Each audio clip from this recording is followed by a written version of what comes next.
आपने और आपके फ्रेंड ने 1 जनवरी से जिम ज्वाइन किया, same diet plan, same workout. अब ऑलमोस्ट 2 महीने के बाद उसने तो 2-3 किलो लूज कर लिया, लेकिन आपके 250-300 ग्राम भी लूज नहीं हुए। चलिए एक और सिनेरियो लेते हैं।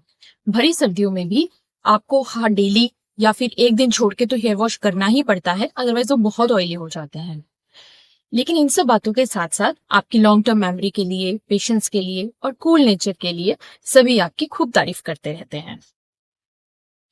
अगर आप में भी ये सब क्वालिटीज हैं तो आप भी कफज प्रकृति के हो सकते हैं।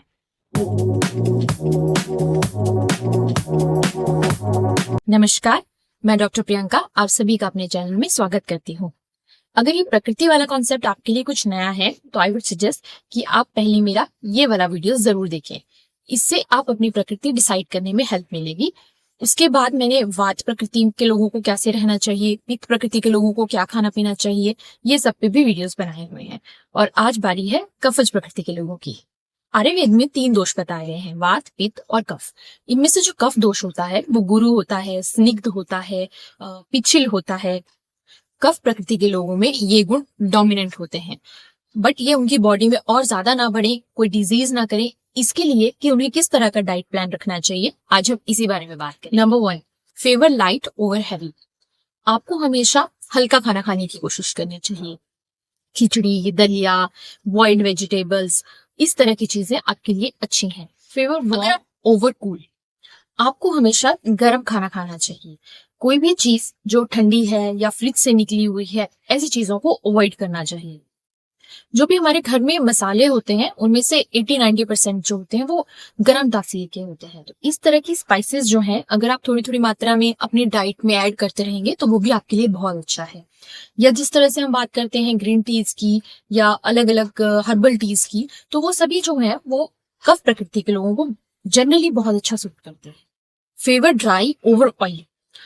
आपको जो भी खाना लेना है आप ट्राई कीजिए कि उसमें ऑयल की मात्रा कम से कम।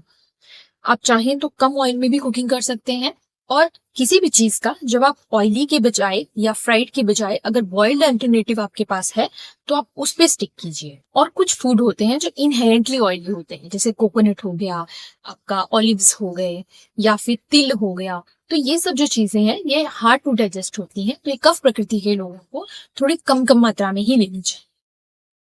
एक और डाइटरी आइटम जो हम सबके घरों में बहुत कॉमनली मिलती है, लेकिन कफ प्रकृति के लोगों को उसे हमेशा रिस्ट्रिक्टेड अमाउंट में ही लेना चाहिए, वो है दही।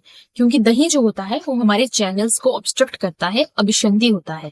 इसलिए दही जो है कम से कम मात्रा में ही कफज प्रकृति के लोगों को। Favour rough over smooth.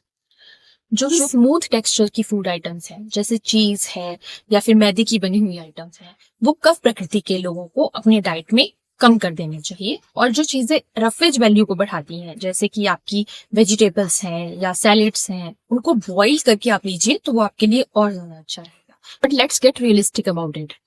अगर आपको मीठा बहुत पसंद है या स्पाइसी चीजें बहुत पसंद है, जो कि कफज प्रकृति के लोगों को होती हैं, तब क्या किया जाए? उसके लिए आपको अपनी डाइट में छोटे छोटे नियम फॉलो करने हैं। जब भी आप खाना खाएं या कुछ ऐसा हैवी खाना खाएं, तब आपको उसे क्वांटिटी में कम रखना है। कोशिश कीजिए हमेशा वार्म फूड लीजिए, और उसमें आपको वार्मिंग स्पाइसेस जैसे कि काली मिर्च हो गया या फिर दालचीनी पाउडर हो गया, ये ऐड करने चाहिए। इसके साथ ही ये कोशिश कीजिए कि अगर आप कभी भी कुछ हैवी खाना ले रहे हैं तो उसे लंच में लेने की कोशिश कीजिए, ना कि डिनर में। और एक मील अगर आप ऐसी हैवी लेते भी हैं तो आप दूसरी मील को स्किप करने की या फिर लाइट रखने की कोशिश कीजिए। ये छोटे छोटे अवेयरनेस पॉइंट से आपके डाइजेशन में क्या डिफरेंस आता है मुझे कमेंट सेक्शन में जरूर बताइएगा। अब बात करते हैं कफज प्रकृति के लोगों को अपना लाइफस्टाइल कैसा रखना चाहिए, अपना विहार कैसा रखना चाहिए। कफज प्रकृति के लोगों को जितना हो सके अपनी बॉडी को मूविंग रखना चाहिए।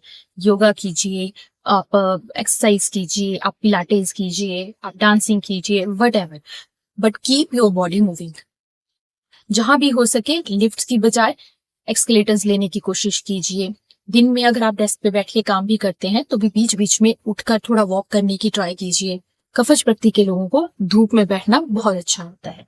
आपने ड्राई मसाज के बारे में जरूर सुना होगा, उसे आयुर्वेद में उद्वर्तन कहा जाता है। ये कफज प्रकृति के लोगों के लिए बहुत ही अच्छा माना गया है, स्पेशली इन स्प्रिंग सीजन, बसंत ऋतु में कफज प्रकृति के लोगों को उद्वर्तन जरूर करना चाहिए।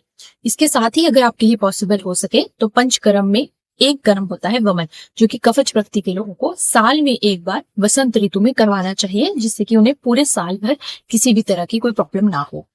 अगर आप वमन नहीं करवा सकते हैं because it takes 10 to 15 days of time है, तो आप अपने घर में भी कुंजल प्रक्रिया कर सकते हैं। ये कुंजल प्रक्रिया आप किसी भी ट्रेन्ड योगा टीचर से या फिर किसी भी आयुर्वेदा डॉक्टर से मिलकर सीख सकते हैं।